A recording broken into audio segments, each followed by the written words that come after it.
Good evening. Well, I hate to say I told you so, but I did say back in 2020 that unless we started deporting people that illegally crossed the English Channel, the numbers would simply go up. Over the course of the last 2 days, 1,100 people have crossed the English Channel. There was a moment this morning during which there were 11 dinghies at the same time out in the English Channel. We've gone through 20,000 for the year. That is higher than we were at this point in 2022, which was the previous record year that finished up with a total number of 48,000. So that's the trajectory that we're on. Over the course of the next week, we've got 1 or 2 spells of very calm weather. There's no doubt more boats are going to come. Interesting. Keir Starmer's changed the language. I say illegal immigration. Oh, no. Can't say that anymore. Irregular migration is the phrase that the Prime Minister is now using. As if to say, well, it's not really a huge problem. Now, is it? But I wonder, can Labour stop this? Because, you see, I don't think we can unless we get back to where we were under the last Labour government. Under the last Labour government, if you came to Britain illegally, you were gone. You were deported. Blunkett, other Home Secretaries didn't mess about. We were deporting tens of thousands of people a year under the last Labour government. But since then, my view is that the European Court of Human Rights has become much more activist in terms of the way in which it behaves. But the Prime Minister is wedded to it. This was him in the House of Commons in his second speech after becoming Prime Minister. Let me be clear. There is no need to withdraw from the European Convention on Human Rights. That is not consistent with the values of that blood bond, and so we won't withdraw, not now, not ever. Well, of course, they both used to say that about European Union membership. I have a feeling this is an issue that'll become a hotter political one as the course of the next few years go by. But you tell me, can Labour stop this from happening? Want your views, please. Farage at GBNews.com or tweet, or X as it now is, hashtag Farage on GB News. I'm joined in the studio by Bill Rammell, former Labour MP and, of course, former Foreign Minister under Gordon Brown, and Kwasi Kwarteng, former Conservative Member of Parliament and, of course, former Chancellor of the Exchequer. Bill, I must start with you. I mean, you know, Sir Keir was in Berlin today. We'll come to some of the other aspects of that. But he did say, he says, we cannot smash the smuggling gangs who perpetrate this vile trade without the help of our partners. But my argument is this. The financial rewards are so enormous that a gang operating out of Dunkirk or Calais can make a net profit of a couple of million euros in a calm week in the summer. Even if you smash one gang, aren't they just going to be replaced by another? Well, look, net migration as a whole is far too high and is unsustainable, and we need to bring it down. And part of that is tackling the gangs and reducing the boat crossings. But, Nigel, this is day 53 of this Labour government. Yes. It took the Tories 14 years to triple net migration. It is going to take time to bring it down. But part of the way we tackle it is much stronger cooperation with our partners in the European Union. It's getting returns agreements with the European Union. It's intelligence sharing and police cooperation to go at the gangs at source. But all of that is going to take time. But my response to that, Bill, would be that they can't stop huge numbers crossing the Mediterranean. Why on earth are they going to help us in the Channel? Well, and that's where I think there needs to be some genuine cooperation and burden sharing. You know, Keir talked a couple of weeks ago about us actually working with the Europeans at the southern border, and in return for that, we get greater cooperation, and we potentially get greater cooperation with the French. Well, we'll see. Kwasi, I mean, you guys in government... Yeah, we made a whole experiment. You know, I mean... put my hand up and say... You kind of made this a big statement. Right. We're going to stop the boats, right. One of Rishi's key priorities. And not a single person went to Rwanda against... So when he came out, I think it was in January 2023, he came in, he said his 5 pledges, you know, inflation, growing the economy, all of that. And then he said, stop the boats. Yeah. And we were amazed because it was obvious that he wasn't going to do that. And we were thinking, why has he said this? And actually, I think it's got worse. in the last year. So that was a complete disaster for the Conservative Party. But I think the problem that Labour have is that if Keir Starmer's saying we're not under any circumstances going to leave the European Convention on Human Rights, all that's going to happen is if these people get deported, they'll appeal to the ECHR and they'll win, and we have to bring them back. But Kwasi, what did you? I mean, Kwasi, you know, you can talk. I mean, I firmly believe that the ECHR has become more activist. Yes, you know, there was a ruling against the Swiss government not long ago on meeting net zero targets, etc. But your party has no. I mean, the Conservative Party has no position on this. Look, so we were at sixes and sevens. You know that during the last government. It's very striking that the leadership candidates, Jenrick actually left the government on this issue.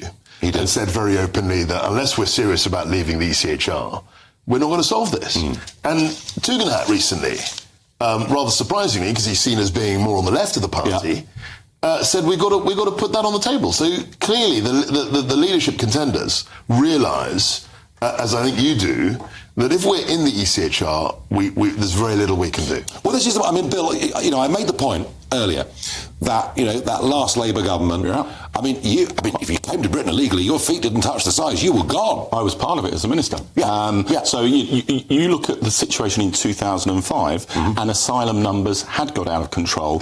We then threw the kitchen sink at it. Yes. And you know, I was a Foreign Office minister, meeting every week with my Home Office counterpart to push officials to do everything possible to drive the numbers down. You need that kind of... And you did it. We did. And you need that kind of serious... So why can't that... But my argument, Bill, is that the ECHR was not as active in these areas back in 2005. But I still think you can do it. And the real contrast I would make, forgive me, Kwasi, is with the last Conservative government that was interested in gestures and stunts, which is what Rwanda was, which was never going to seriously bring the numbers down. So I think Rwanda was... if the party had got behind it, and if we'd got it through, I think it could have been effective. But unfortunately, for whatever reason, 2% of people. Unfortunately, for whatever reason, well, the idea was that even if a few thousand went, it would act as some deterrent. But they're clever enough to know if you come thousands of miles across the world and you've got a 2% chance of being sent there, that's not a deterrent. How, Bill Rammell, were you able to deport people then, and you can't now? Well, I think you can do it now. And, you know, watch this space of the way that we're going to work on this over the coming months and years. And we cannot go into the next general election with net migration at 685,000. But, OK, let's draw a distinction here. I mean, you're absolutely right. The figure that really matters and impacts people's lives is net migration at unsustainable levels. I think we all understand that, whether it's housing, GP services, infrastructure, whatever. And it already looks like through a series of changes, the numbers are going to come down quite significantly. Well, yes, that was stuff that, to be fair, Rishi Sunak did bring in some measures to do that. Belatedly, yes. But, okay. I mean, you know, the idea of students coming, bringing dependents, in the end, some of that was dealt with. Things that people like Kemi Badenoch actually campaigned for, but we'll come to that another evening when we talk about the Tory leadership contest. But isn't the point here really that if a court in Strasbourg has the ultimate say over who can and cannot be deported from our country, we effectively have lost control. And the point is, Bill, even though you're right about net migration figures, the anger is on the channel. And it's perceived to be unfairness. You see, I mean, how is it if the Labour government are not going to put people in hotels but put them in social housing, how is it that my son's on a waiting list for 18 months? It's not going to be in social housing. You know, that's on the table. No, because the local authority powers to give priority to local residency will exclude, in almost all circumstances, migrants coming here. Well, we'll have to see. But, Bill, my point is, this is the thing that angers people. There is a sense of injustice, there is a sense of unfairness.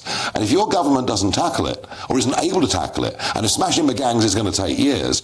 No, I'm not saying it's going to take years, but we need, you know, and part of what Keir's been talking about with Schulz in Germany today is getting a much better relationship with our European partners, which is at the heart of tackling this problem. I also think moving people out of the hotels. You say that the boats are a real bone of contention. I think sticking people in hotels and costing over £5 billion a year is a huge bone of contention. It is, but equally... That was huge. But equally, I mean, at one point, I think 420 hotels were being fully occupied at a massive cost around the country.